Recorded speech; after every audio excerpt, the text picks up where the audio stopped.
Hi, everyone. This is Mandi Rae with Ecstatic Astrology, and I'm joining the ladies of the AsteriSofiaKairos, which I'm brand new to. So please forgive me if I stumble over words or do any of that nonsense. And Mercury's retrograde. I'm so excited, Sonia. Thank you so much for having me because I feel like you were the invitation master. Krista from Practical Astros, Janessa, and you can see all of their information here. Shauna, you're smart astro, right? I'll get the hang of it eventually. I'll get the hang of all of this eventually, but it's a good start. So I'm here for the weekly update. December 4th through 11th, we're going into the holiday season, but it's not quite Christmas. It's in the middle of Thanksgiving and Christmas. It's a strange time, I think. Usually every year it is for me. No one's really wanting to work, no one really wants to do anything.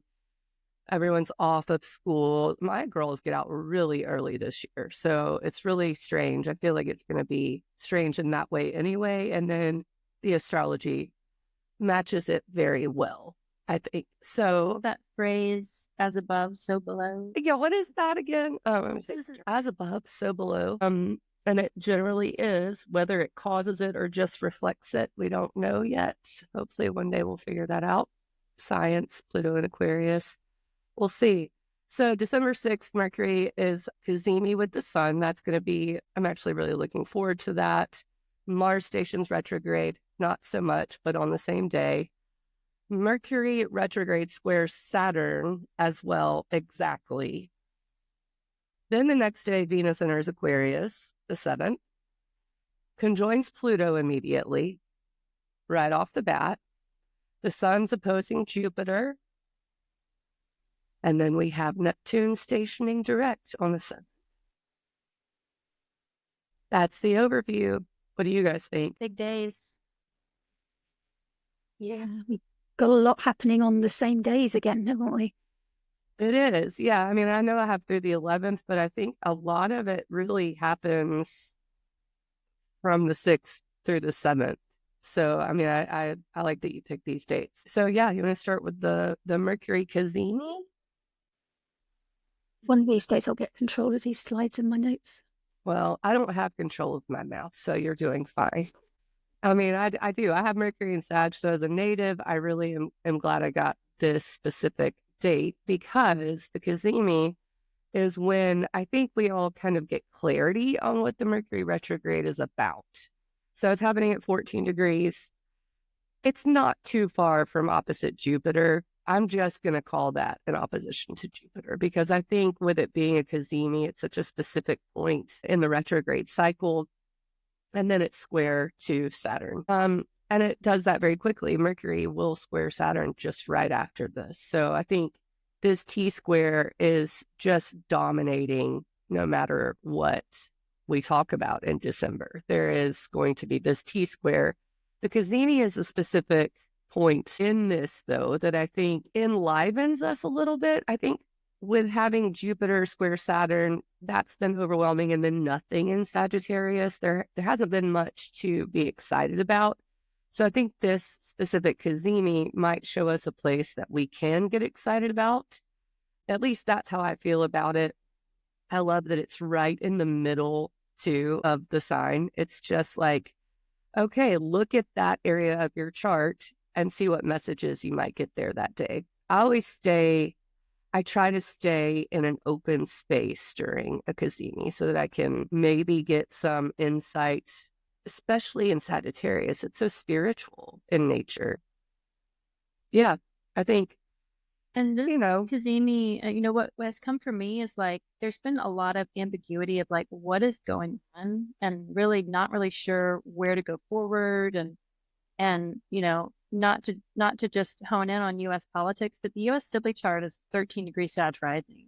And so to have a Cazimi on the ascendant of like the United States just as a country, like maybe there's some final clarity of like, this is who we are, or this is where we are right now in this space and time. So I love clarity for Cazimi moments, but specifically speaking to the U.S. And then if anybody, any Sag risings within that decan, but it really does speak loud of of just the U.S. as a country, of maybe having more of a sense of what our identity is now, or what it has always been, or what it can be, or what it will be. I don't know. It just feels like it might have some clarity, because as Mercury's been and the Sun have been moving closer to each other, Mercury just burned up. So it's just hard to see. Like in the sky, when Mercury's too close to the Sun, you can't see Mercury.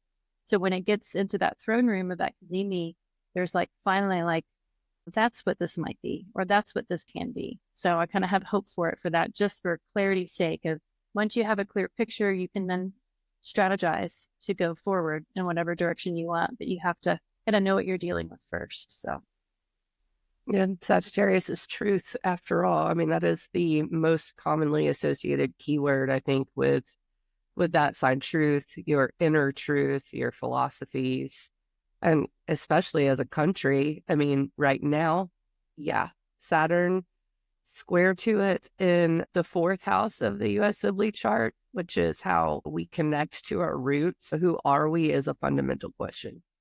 Totally. And personally, too, the macro and the micro tend to reflect each other, just like the stars. Anyone else have anything to say about? Yeah, I've been following the work of Gary Caton on Mercury retrogrades, and he was saying that this moment of Cazimi, this degree, is just as important. Quite often we track the station degrees, but he was saying that we should also give as much credibility to the Cazimi degree. And also it's the point where Mercury travels to the other place. So the hours above, so below, but this is the moment of transition. If he's above, he's moving below, and vice versa. So I've also been tracking the phases that Mercury's in. And Mercury is moving from the below. He's been a psychopomp phase, and he's now moving into the trickster phase as he moves to be like reborn in the east and becomes the trickster, which is like the newborn phase of Mercury. So that's something to watch out for, especially once he emerges and becomes out of the beams of the sun and becomes visible as a morning star. Be interesting to watch and see if we see like mercurial things becoming tricksterish, especially while he's opposing Jupiter. Especially opposing Jupiter. That's exactly what I was thinking. Yeah. It'd be fun. I think so. I mean, as much as Saturn tends to weigh this down, I don't know. Like I'm looking at the Cazimi and Venus is bound, and it's even the moon is. It just feels good. I think I'm looking forward to this, probably especially because it happens right before Mars stations retrograde. I mean, it's a very important touchstone to what is your truth, because you're about to have to find out also what your true desires are in a way, you know? So I think they both go together, both fire signs. The station is, what is the next chart, the Mars retrograde? Of course not. There's like a bunch of different things, right? Yeah, because Mars stations on the same day. That's right. At 6:10 degrees. So he's currently at 6:09. So he's only got a minute. 1 minute to go. There you go. I mean, to me, that just says so much. So I'm glad that there is this Cazimi exact moment right before the Mars station.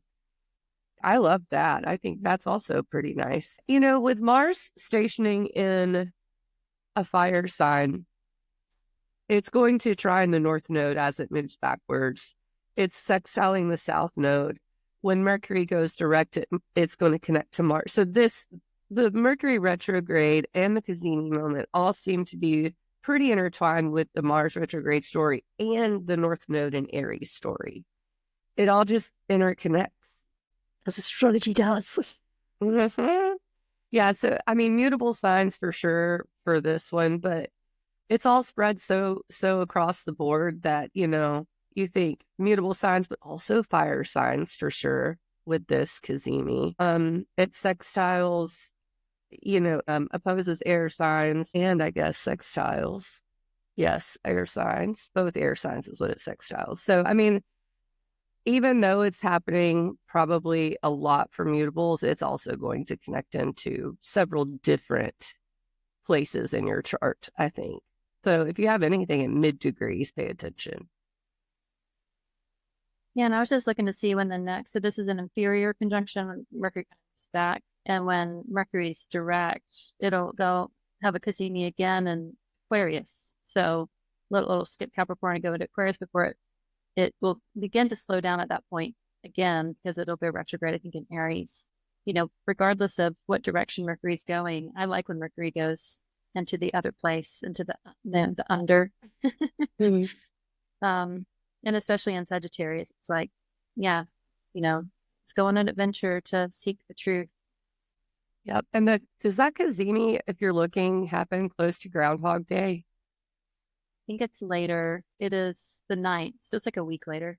A week later. The Sabian symbol for the retrograde station was something about Groundhog Day. And I looked forward to Groundhog Day, and I was like, how bizarre that there's also another Cazimi. And it was for the retrograde station, but I just, this is definitely a moment that I think connects to February in that way. That's amazing. Well, I think we can move on to the next thing. I had some dates for the Mars retrograde, but it's re-entering Cancer on the 6th of January. Stations at 17 degrees of Cancer on the 24th of February, and then it won't be out of shadow until early May. So this is an energy we've got to get used to. Just as we're now enjoying the last few days of it slowing, but before it's retrograde. And the last Mars retrograde, if you want to look back, was in November 2022 in Gemini. So we all remember that, don't we? Yeah. I definitely do. And I think Mars retrogrades in general, I've been tracking them I guess I've been studying since 2012. So, I mean, you think they happen, every 2 years? Yeah. And so it's not like often, right? It's not. That's really not often. 2 years is a long time. So every time they happen, it's like, okay, I'm like writing notes. What is Mars retrograde? What is it? You can read all you want, but what is it to you is really the thing that you have to study over a period of time. So for me, I think Mars retrogrades have translated to figuring out what I want. It's almost like, especially in Gemini, there was a choice. It felt like there was two things that I was dealing with. But from Leo to Cancer, you're not only having two signs, two modes activated. It's a little more complicated and a little more convoluted in that way. But it is, what do I want? And then when it moves back into, especially in Leo, it's what do I want? Yeah. That's it. Not in this area. And what do I want in Leo? In Cancer, it's what do I need more than it is what I want. At least that's how it feels to me. It's going to be a question of how do I protect myself in Cancer. In Leo, it's more like how does it make me feel creatively, Yeah, I see it almost as like, what do I want? Okay, well, now you get to fight for that. And when it goes into Cancer, it has like this, learn how to defend yourself, like the archetype of crab, of like having a shell to protect all that's soft inside. I saw a t-shirt on this woman a couple of days ago, and her t-shirt said, "I'm so soft, I can't be broken." And I was like, I love that. That in itself is like this own beautiful defense.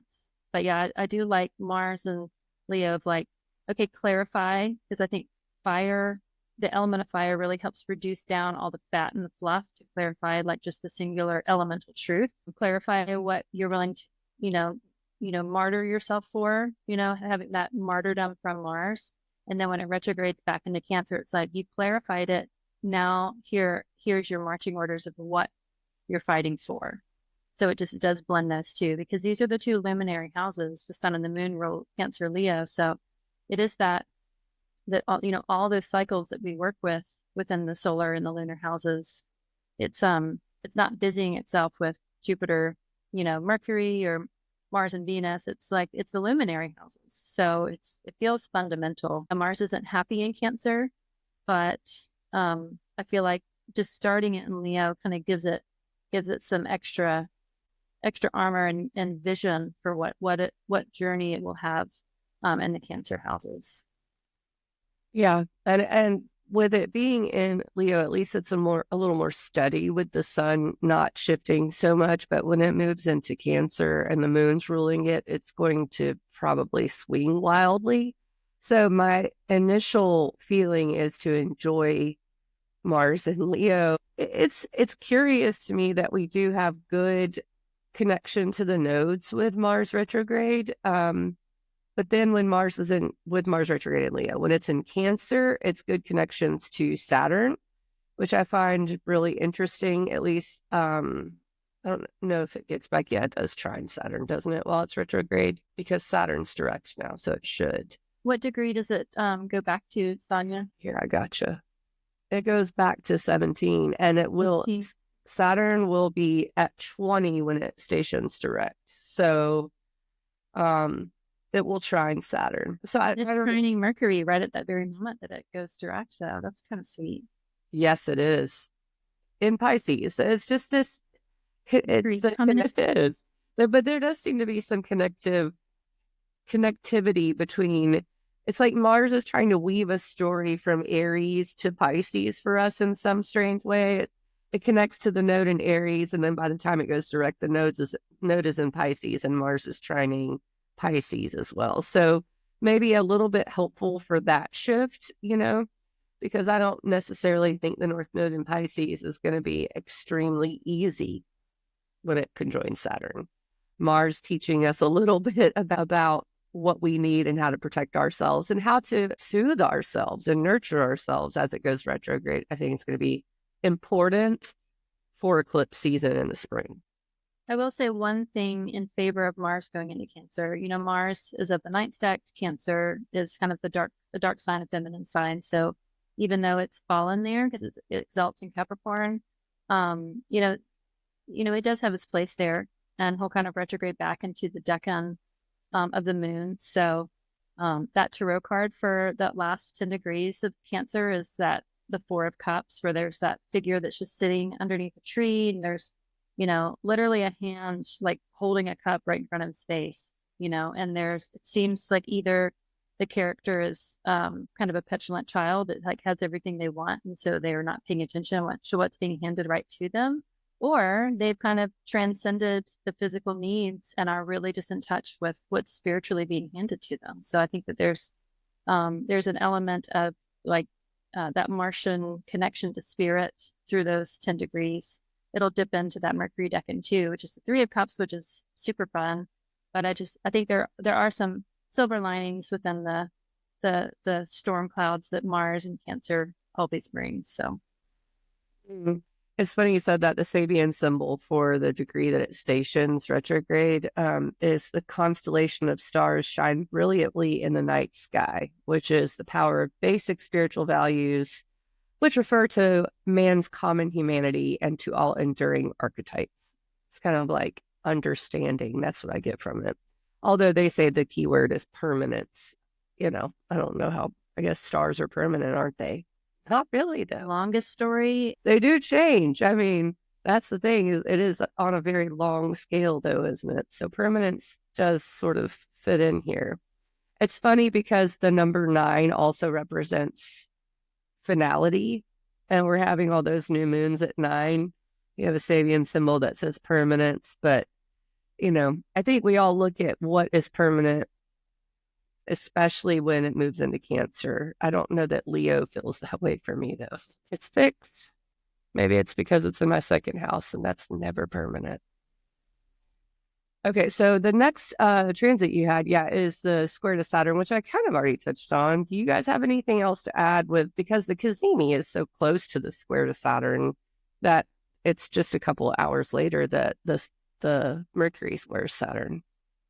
I don't think there's too much else to say other than expect some, some delays, maybe some heaviness, maybe some obstacles, and maybe some trouble figuring out which way to go. Although I think the Cazimi, it's so funny that happens right after the Cazimi. It's like, oh yeah, charge forward, and then there's a square to Saturn immediately. That says a little bit. Is anybody in a Mercury year? Just curious. None of us are right now. I am in a Sag year. I'm in a Sag 6th house year, so it's not necessarily Mercury, but Mercury is gonna, make itself known to me.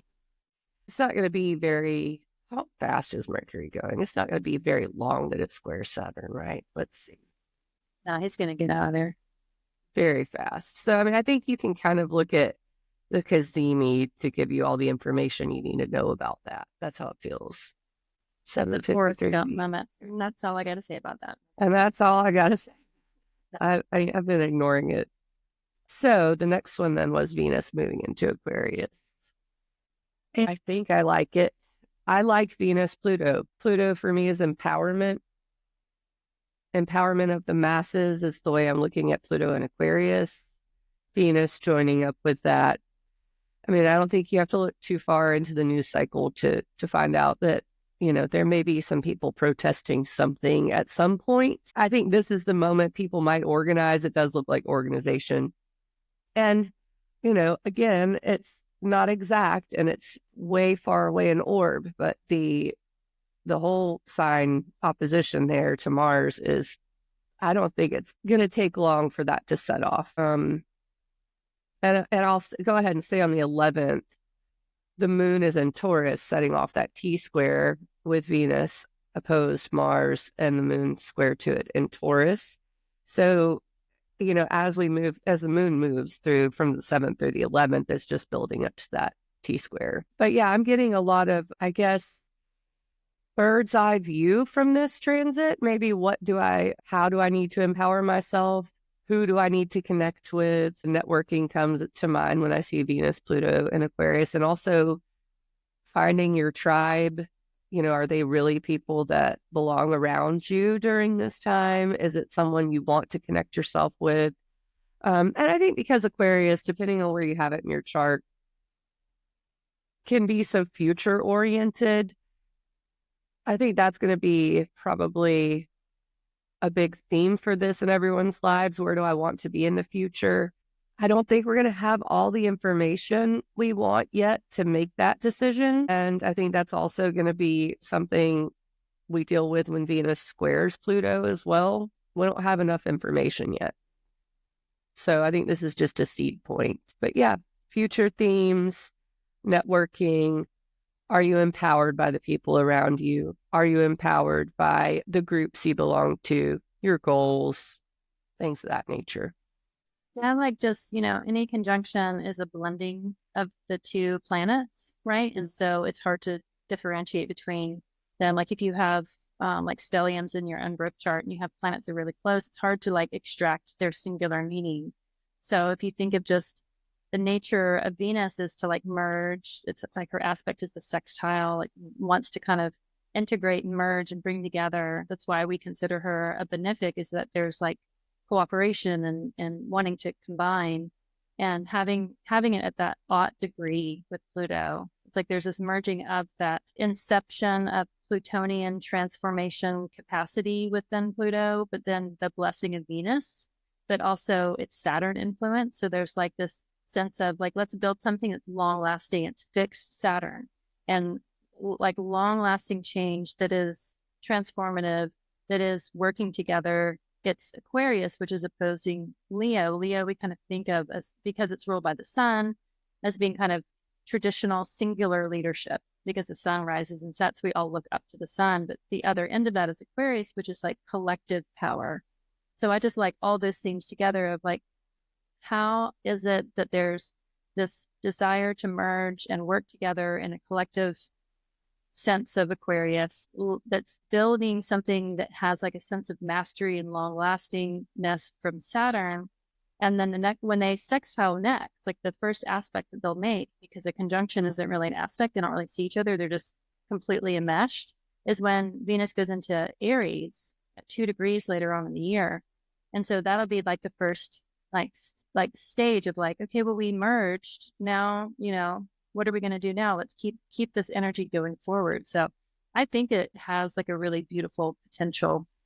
And I think that you can just look at it for whatever house Aquarius is, you have kind of that chance, almost kind of like a new moon for that house, for some real like beautiful potential. But again, like you have to be willing to put your money where your mouth is, and you have to be willing to do that work. But maybe it'll just be the inspiration of like, you know, this is how I want to, you know, I have this really great idea on that Saturday. Maybe you can sleep in and you have a good dream, or you have a good text thread with your girlfriends and you have this idea and you just start to kind of like, you know, it starts to brew a little bit on that day. So Yeah, and it like lights that. up the Jupiter-Saturn conjunction too. It lights that degree up. And I just think it speaks to what you're saying. And it may be almost a question from that time. Like you said, put your money where your mouth is. And it also could be a gift. I think with Venus and Pluto, I mean, Pluto doesn't really have malefic or benefic status, I don't think, because it's not a traditional planet. But I think that you can find people who look at Pluto as all negative, and then you find people who look at Pluto as empowering as well as disempowering, and it's both, So with Venus meeting that theme of empowerment, if you view it that way, lighting up the same degree as the Jupiter-Saturn conjunction, which I think is a big moment. It happens once every 20 years, So, I mean, if you're looking at these things on a big time scale, to have Venus and Pluto conjoin at that degree speaks to the Jupiter-Saturn conjunction specifically. So go back and look. That conjunction was at 0 degrees 29 minutes, and this is 0 degrees 22 minutes. So like it's so close. Super close. Be close. And I mean, I think of what happened with me specifically, and I had my parents moved into my basement on that day. I hope they don't watch this. But they did, and it was like 9 months worth of that. And it was in my 8th house. And so it's an example of how you can look at that sort of thing and think, is this going to have similar themes? I mean, 8th house is inheritance. I didn't know I could inherit my parents like literally in my basement, but I did for a minute. So, 8th house is shared resources. So whatever house Aquarius is for you, try to look back at December of 2021 solstice, right? 2020 is December 21st, 2020. 2020. Yeah. Yes. We think I remembered. I did. Happened on the 21st, but yeah, it was. Yes, that's exact. That's what December 21st, 2020. Yeah, that's exactly when my parents moved in. I guess I try to forget that too. So let's see. Is there anything else with this that I'm missing or not talking about? I mean, it starts the kite that I was talking about earlier with the nodes. So Mercury will retrograde back to, let me find what degree. Is it 6 degrees or 7 degrees? Because when Mercury retrogrades all the way back, it's at 6. So so somewhere right before that, actually close to the 11th, which is the last day on this weekly date period. Venus is at 5 degrees, Mercury is at 7. So you have this kind of wide kite with the nodes at 3. And I love that. I'm so excited about that. Venus opposite Mars. I don't know how you guys, feel about that, especially once it conjoins Pluto. I don't really look at it as something that Mars is kind of weekend retrograde. I look at Venus here at the tip of the kite as a gift. I think that's the best way I can look at this right now. Hopefully a way we can look at the future and have hope. I think that's what I'm looking at and seeing with that. Yeah, she feels empowered. She's in her own decan. Yeah, maybe there's hope here. I mean, I know some artists with Venus in Aquarius, and they're very edgy, and a lot of them do very women-related art for the underprivileged women or historical women who've been marginalized and everything, or bring through dark goddesses or anything. And it's really fascinating art. And it made me think of the womb bar that you visited this week, that you shared photos with us of, like this Venus Pluto moment. It's like that couldn't be more going to a. Yeah, you're right. I mean, I think women or female issues have to come into play here. That's what's so funny. I visited a bar with a womb. I had to walk through labia. It was pretty awesome. But Venus, Pluto is a really perfect example of that. Pluto is the cave, right? So Venus being the feminine aspect. I know some people don't really genderize the planets, but it does represent female issues on, I guess, a macro scale. So, that could be a theme of this conjunction, women's rights. It was the fact that another discussion that we've had separately was that those parts of us we don't see unless we have a scan and a medical professional tells us what's going on. It's not a part of our body that we can see and say, oh, I've got this, or I can see a rash developing or something. We need to go have an appointment, have a scan, and have a professional tell us, you've got this, you've got that. So it's very Plutonian in that sense. It is. An Aquarius, I mean, that's a great example as it speaks to the technology of that, so I love that example. And I think with Aquarius, a lot of people, there's a lot of talk about aliens. Let's be honest, too much right now. There's a lot with regard to Aquarius. And, go ahead and tell you, I don't know. Who knows? I would love for them to come say, hey, this is what you guys are doing is crazy, chill. But, as that goes, and you'll hear a lot of sensationalist astrologers, I think, talk about how, this is the day aliens are going to make themselves known or something like that. I've seen some crazy stuff. I would speak to the fact that Aquarius is the higher mind. It is the future. It is AI. It is all of that. So seeing advances in that way, or, signs of alien life, but don't fall to the hype of, the fact aliens are going to come down and it's Orwell all over again, Yeah, the jury's out. To me, it feels more Mercury opposite Jupiter in Gemini. Yeah, it's like Project Blue. Look at me. I'm blurry. Yeah, Sorry. Aliens don't like the way They don't like me. They're like, they're silencing you, Mandi. Teaming up with Mercury. Yeah. So I don't think was there anything else on the slides. I don't know if there was. Let me look. Oh, Neptune station. We can't forget that. And the sun opposite Jupiter. So, I mean, the sun opposite Jupiter happens around the same time, right? So it's very close to opposing Jupiter at this chart. So 16, yeah, it'll be at 16. But I think we've kind of spoken to that already as well with the Mercury Cazimi.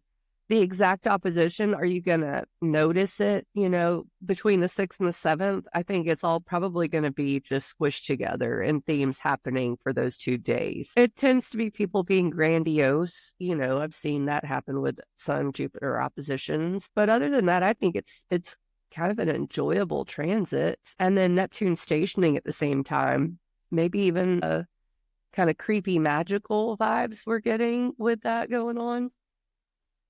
So Neptune stations and the sun opposition is just a few minutes from Jupiter as well at that. Okay. And is this the last Neptune station in Pisces before it moves into Aries? Because it moves into Aries next year. I think it retrogrades again back into Aries. Let me see. Yeah, the dates are... It does. Yeah. Okay. Yeah, it'll do that thing that Pluto did with Capricorn and Aquarius. The last ingress is January 2026. So it's going to do that just, I guess, for this year only. We get the wobble over the... So, I mean, Neptune stationing direct for me feels like I can finally connect to spirituality again. I don't know how you guys see it, but that's what I get whenever Neptune stations. Neptune retrograde feels like more disillusionment. I always think of retrograde planets as louder. So if you're talking about Neptune being louder, it's just thicker fog, So I really appreciate it when Neptune goes through that. I'm like, thank you. Move on now. I would like for you to. And I think at the same time as a Sun-Jupiter opposition, T squared by sign, Saturn's still there. I mean, pretty close to a T square. So, I mean, I think Pisces is going to demand a lot of attention with the Neptune station as Sun opposes Jupiter. But Jupiter and Mercury mutual reception are rule Pisces traditionally, So I don't know. I'm getting magical. I'm getting fun. I get that from a lot of things, though. Mars is retrograde. And Mercury is still retrograde at this point. Maybe carnival, maybe creepy carnival vibes. But yeah, hopefully it'll be easier to see through the fog with Neptune station. And we just had the Cazimi the day before that. I think these 2 days in general, 6th and the 7th, are maybe a time when we get clarity. And Mercury's past the square to Saturn too, as I'm seeing. I think it feels like we're releasing something as Neptune stations direct. And so is this the day after the Cazimi? It's only one day after the Cazimi. Yeah. I mean, I think just the keyword clarity feels, appropriate. Something about the way you were talking about Neptune retrograde and being louder, or any planet because it's slower. So it's kind of really overstaying its welcome in whatever sign it's in. How I've imagined Neptune just in general is that it's, say a hillside that's covered in fog, and it's harder to see as you take one step forward, but sometimes you can look back and see the shape that you have cut through that fog. But when Neptune, as the fog machine of astrology, is sometimes like going retrograde. It's like the fog immediately fills the place that you just left, so you still feel lost. But going forward, it just feels like there's just, I don't know, a little bit of clarity or certainty or faith to, even though you can't see, you can just keep walking forward and trust that, the path will be okay. So like just clarity with the Cazimi, with the opposition of Sun, Jupiter, and then that station direct. Kind of nice. While Venus thing is, I mean, while everything's happening all at the same time, because I mean, if you think about how quick the Cazimi is and how soon it leaves that specific, where was the Cazimi? It was 14. And then it's at 11 degrees already. I mean, it's like a day and a half. So here it happens, the Cazimi is 8:17 p.m. December 5th, but that's here in central U.S. time. And then Neptune stations direct 5:42 p.m. December 7th. So that's 2 days, 2 full days, but everything's moving. It feels like fast and slow at the same time. It's just kind of a odd portal moment, it feels like. What was it, Shauna? Was it Chris Brennan that talked about having like your foot on the gas pedal and the brake at the same time? Yeah. That's how you're driving. Yeah. Yep. Yeah, it feels like I might like consciously lean into like finding your anchor, like with Neptune being watery as well. Like, do you have an anchor, and can you locate it, and can you work with it? Yeah, the only thing in Earth at the moment, once Venus moves into Aquarius, is going to be Uranus. Yeah, and that's not a stable anchor at all. Yeah, and I continue to feel like if you do the Virgo things during this time, it's going to greatly, greatly offset any. I mean, you can't offset everything, but it will help a lot, I think, with Virgo. So, I mean, routines, watching your health in general, and, Pisces stuff, NeptuneDirect, it might be something to watch. Is there a new strain of virus out? I don't like to write those things into reality, which is why you'll hear me spin things more positive. It's because that's what I want to happen. And I feel like you co-create with this stuff. So I would, prefer it to not be that, but watch the news, Bird flu is a thing right now. Well, and the way that you've described it about having that empty house, it's like if you have a house like mine and you have an empty space on the countertop, that's where you're going to put your stuff, right? Yep. And so whatever house Virgo is, if you're dealing with all this existential dramas that need to be dealt with, going to the Virgo house of your chart. So for me, the 11th. So it's like seeking the connection with mentors. Like what would my mentor do? Or, how is my social network, supporting this? Or what's my dream that would want to happen? What do I hope for? If Virgo's your first house, it's like, how can I be the character in the story that kind of takes the lead on whatever the issue is? I mean, I like that idea of just channeling it through a house that doesn't have a lot that it's already taken care of. There's space on the countertop of Virgo in your house, so just maybe if you need to work on it there where there's less distractions or less other planets kind of trying to inform the direction it can go. You could look, if you need to, I think any of the Earth houses will help, so do the Virgo thing because there's space on your countertop, and then do the Capricorn thing just because it helps you stay grounded, But yeah, I often think of the empty space to a T-square as the space where the energy kind of flows naturally because there's nothing there, I love your space on the countertop example. It's perfect. Really is. I've got some dates for Neptune. It entered Pisces on the 3rd of February 2012. So that's how long it's been transiting through the Pisces area of our charts, bringing that spirituality back. And I can relate to that, like find that in my life. It's now heading towards Aries, and it will enter Aries on the 30th of March 25. And then it will retrograde back to Pisces, and it will start that retrograde on the 4th of July at 2 degrees of Aries. And that's when it will retrograde back to Pisces.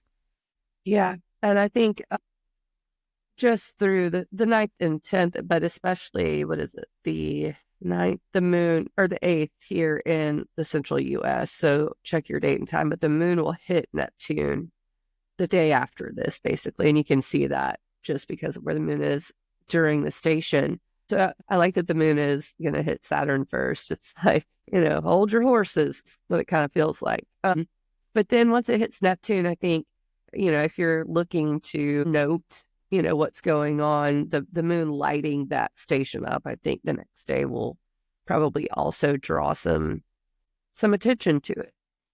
Yeah, it's really nice. Yeah, I think that kind of concludes it. Yay, we made it through. So thank you guys then, huh? Yeah. I appreciate it. Sonia, Shauna, Janessa, Krista, all the info there on the card. Yeah, we'll be back next week with the 11th to the 18th of December. And if you enjoyed this, please remember to like and subscribe for us. Thank you so much to Mandi for hosting this for us.